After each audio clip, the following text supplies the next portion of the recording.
si le coffre de Mamkouma avait été un vrai pauvre, on se serait bien régalé. Et lui qui arrive par là, Bouki, que deviens-tu avec cette sécheresse?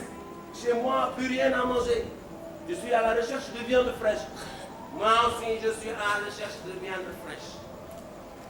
Une fois de plus réunis, les deux amis, Luc et Bouki, décident de faire chemin ensemble. Mais la méfiance de Bouki était toujours aux aguets. Puis c'est, Luc, j'ai pas apprécié le pot que tu m'as fait la fois dernière.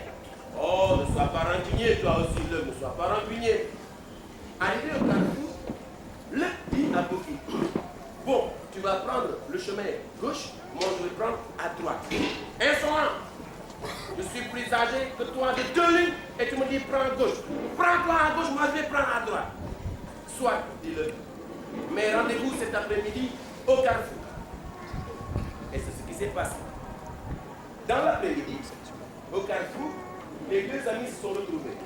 Et Bouki qui fait pardon. Dis-moi, qu'est-ce qui te remplit ainsi l'estomac là? Le lui dit, à toi l'honneur, c'est toi l'aîné. Non, d'accord.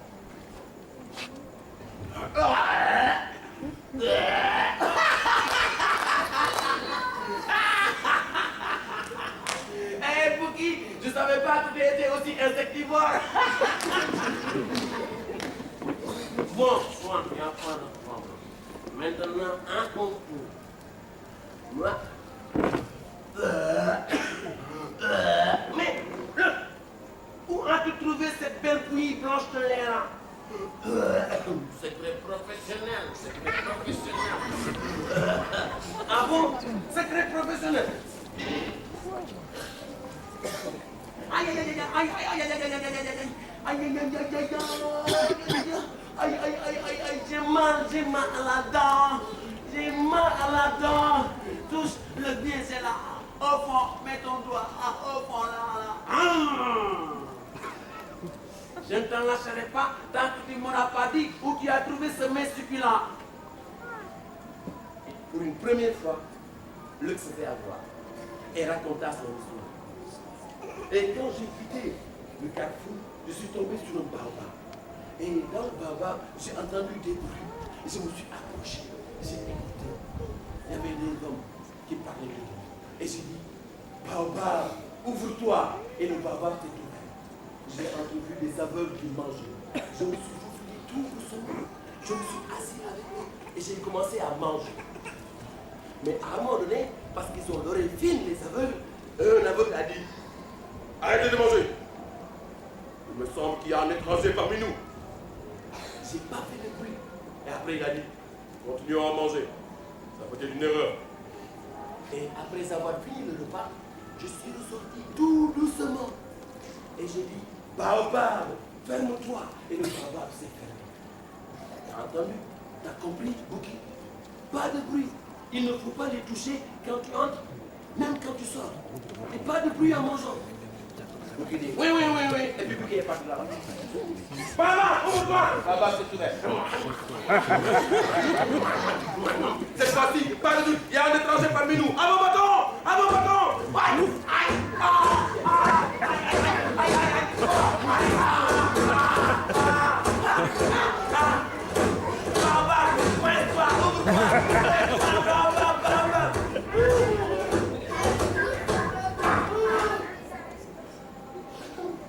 Doucement, je ne suis pas encore mort. Pendant ce temps, Luc lui dit, en ce moment, Bouki doit avoir forte affaire avec les aveugles. Profitons-en pour aller rendre visite à nos amis les Laobé. Qui connaissent ce que c'est qu'un Laobé? C'est quoi un Laobé?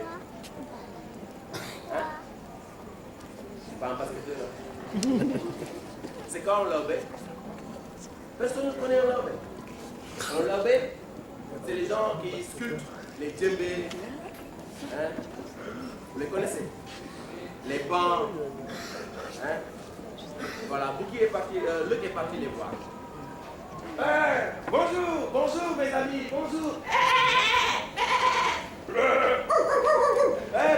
Bonjour y avait quoi encore? J'ai oublié. Non, non. Des poules. Et que font les poules? Hein? Un chat. Comment fait le chat? Le chat, il fait quoi? Ça, c'est un chat sauvage. Un canard, il fait quoi? Et quoi encore? La poule. Ça, c'est le message. Et arrivé chez le Laobé, un Laobé il dit à Luc, nous avons un problème. Nous commençons à perdre nos ânes et c'est mystérieux, on ne sait pas qui les vole. Luc leur dit, ah bon? Bon, laissez-moi mener une enquête là-dessus. Demain matin, je vous donnerai des éclaircissements sur cette affaire. La nuit, Luc surprit une silhouette vivante qui traînait un âne du parc des Laobé.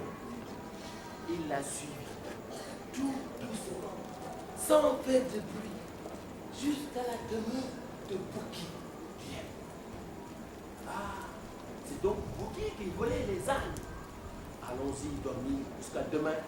Nous raconterons ça de là-haut. Luc est parti dormir. Le matin, de très bonne heure,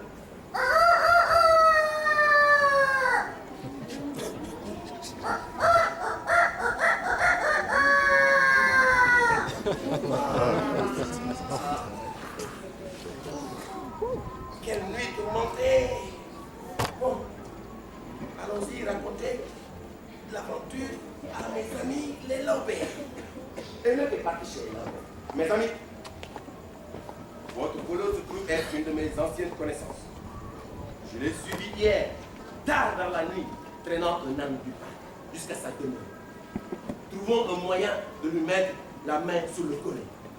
Et on leur avait dit, moi j'ai une idée. Nos cousins de l'autre côté de la forêt possèdent un âne savant.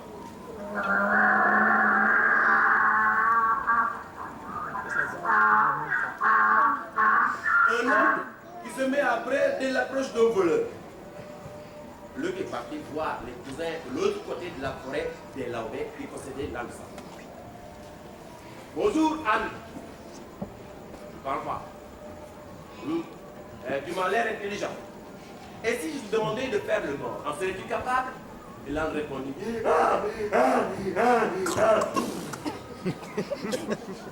Bon, tes maîtres nous ont prêté pour 24 heures.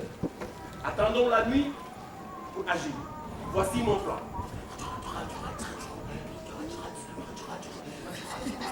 T'as compris? Le soir, l'âne savant est parti jusque dans la concession de Bouki et a fait le mort. Il y avait un retour qui avait vu l'âne et s'en allait réveiller Bouki.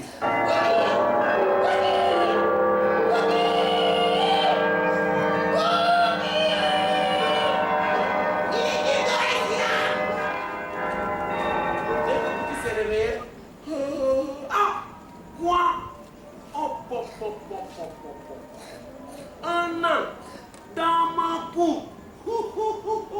C'est pas possible, ça c'est extraordinaire. Nos ancêtres disaient, il y a 500 lunes de cela, que tout ce qui viendra mourir dans ta cour t'appartiendra. Quel corps grand et luisant. Qui est là? C'est moi le Bouki. Qu'est-ce qui se passe? Ah bon? Oh, pour moi, Bouki, cette âne te revient à toi tout seul. N'est-ce pas? Tu es le chef de famille. Tu as droit à une nourriture abondante. Hein? Un grand. Dites, c'est la première fois que tu parles de mon intérêt. Et comment vais-je manger l'âne maintenant? Comment tu vas manger l'âne? Pour moi, j'ai vu naguère oncle Gaïndé se faire attacher à un âne pour bien lui sucer le sang et déguster la chair. Il s'est montré ce jour-là, oncle Gaïndé. Quel fin gourmet. Bon, dis, Bouki, moi j'ai sommeil, il se fait tard, je vais aller me coucher. Et pendant ce temps, chez Bouki, son enfant lui dit, papa, méfiance. Faut pas suivre les conseils de l'autre. Il faut te tromper. Si tu as envie de manger cet âne, est-il indispensable qu'on t'attache à lui? Tais-toi! Tu es trop petit pour me faire changer d'avis. Hein? Et puis, tu n'es que le représentant de ces parasites qui me sucent mon sang. Qu'on m'attache à l'âne. Et on attache à Bouki à l'âne. Pas si fort, piston, pas fort. Hein? Doucement, voilà.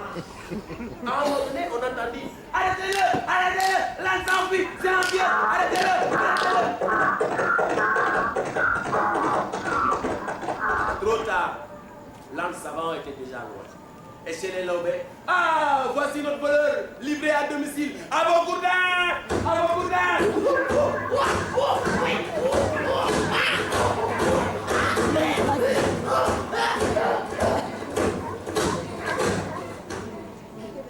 Bouki, est-il mort à la suite de cette mission? Non. Pourquoi?